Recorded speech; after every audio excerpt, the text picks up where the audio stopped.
Named after Oklahoma's first licensed woman architect, the Mary Caroline Cole Award recognizes and honors an individual AIA Eastern Oklahoma woman architect who has exhibited a dedication to advancing the role of women in architecture through their work professionally and in the community, and who has dedicated their extraordinary time and talent to this end. AIA Eastern Oklahoma and the Women in Design Committee are honored to bestow the 2021 Mary Caroline Cole Award to Pam Deatherage, AIA of KKT Architects. With more than 45 years of experience in architecture, Pam's career is filled with dedication, perseverance, and inspiration for generations of young architects who follow in her footsteps. The lights were always on the 5th floor of Engineering North at OSU, and you knew that's where the architects were because they were there all night long. And whenever we could get a chance, younger freshmen, sophomores would go up, we'd always find an excuse to go up and hang out with the cool dudes. But in the middle of all of that was this super cool female, Pam, who had the cutest afro and always had a white fluffy puppy with her. And she just fit in. And everybody wanted to be Pam's friend. And when we became friends, it was like the biggest joy of ever because you were cool too. In high school, I was trying to figure out what kind of a thing to do that wasn't home economics, and my dad suggested drafting.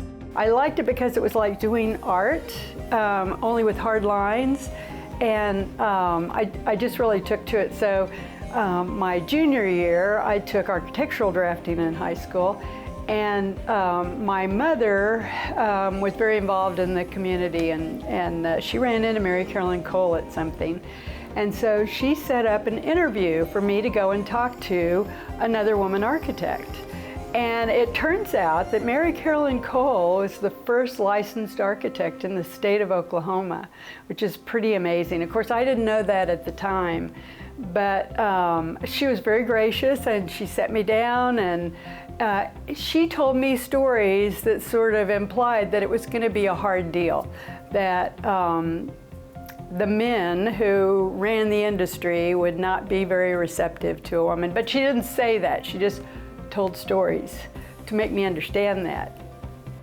In 1977, among only 11 female architects in Tulsa, Pam pursued her passion for architecture despite the social stigmas of architecture being a male-dominated profession.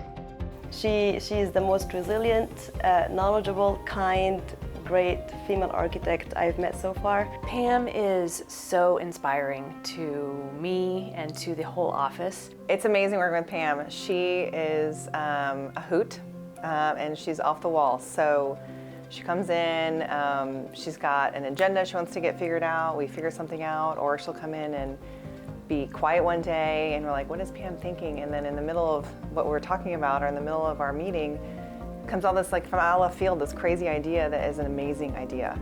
Pam became a master of her craft and has devoted countless hours to setting a new standard for the field. More often than not, the most knowledgeable person in the room.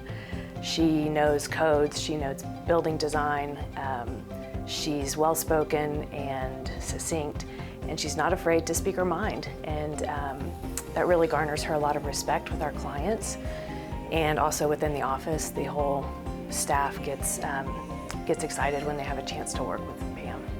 Pam is a conscientious designer focused on providing the best solution to each design, looking at both short-term and long-term needs for the end users. With each of her projects, Pam strives to provide the highest level of expertise and service to her clients. Every single day, I learn something new. And part of that is that I talk to people about what they do so we can design a space for them. And in doing that, I learn about what they do. So, and you know, that just busted wide open whenever I started doing healthcare. She's always thinking about the project, not as a project, but as how are we gonna create spaces that help patients heal faster and help the medical staff function smoother, easier, to avoid these burnouts that they were experiencing. Serving on the AIA Eastern Oklahoma board in the 70s, 80s, 90s, and as president in 2006, Pam has supported the architecture profession throughout her career.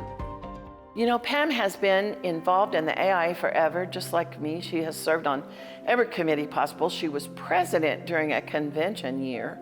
There's nothing worse than that for anybody who's been involved in the convention. And she just does it with such enthusiasm.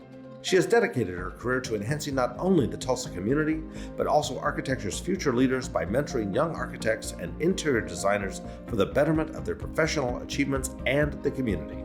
Mary Carolyn Cole taught, she was when there was like 0% of women in architecture school. And when we both got out of school and came to practice in Tulsa, we were sent to see her, almost like the holy grail of women in architecture. And I think the thing about Pam is she's the most authentic, like Tot. I mean, she would handle herself in a job site or in a meeting or on a project just the way Tot would do it. And I think Tot would be smiling right now if she were here to know that Pam's got the award. So if you are thinking about a life in architecture, then you should find somebody and talk to them. Maybe some old person like me or Caroline Cole. Congratulations, Pam, on being named the 2021 Mary Caroline Cole Award winner.